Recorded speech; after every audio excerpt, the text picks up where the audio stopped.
Господине Костадинов, ВМРО ДПМН се закани дека ќе го бойкотира пописот наредната година доколку останат во предлог законот предвидените решенија за попишување на оние што се отсутни од името повеќе од една година. Имате ли намера да ги повикате на договор за да се најдат решенија во законот кои ќе им одговараат на сите и има ли резон да се држи попис доколку најголемата опозицијска партија бойкотира?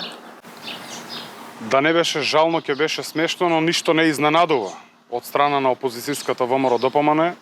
Практично секогаш кога треба да се донесат крупни одлуки кои што се во интерес на државата, ние знаеме сами од попис колку е важен да се спроведе за државата, знаеме дека долги години не се спроведуваше токму заради политички калкулации од страна на тогаш или порано владеачката ВМРО ДПМН, а сега опозицијска партија.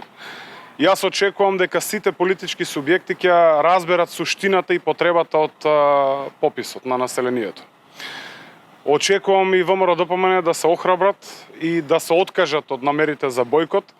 Се има начин како во рамките на собранието, во рамки на преговарачки групи, во рамки на партиите, каде може да се дискутира тоа, а на крај да се донесе одлука која што ќе биде во интерес на граѓаните.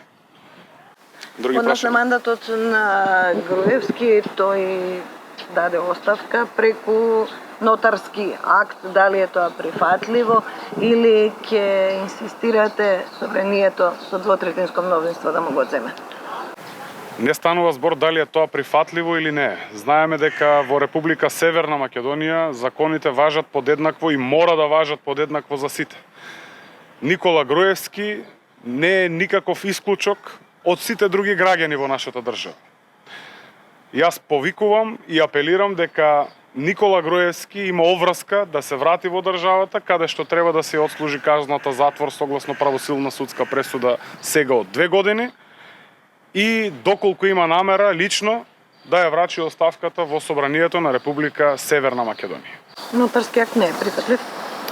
Околу процедурите, околу правните текови, дали е прифатлив нотарски акт на унгарски јазик од страна на избеган криминалец, кој што неговите колеги од неговата партија одбиваат да му го одземат мандатот, мислам дека е смешно. Ви благодарам.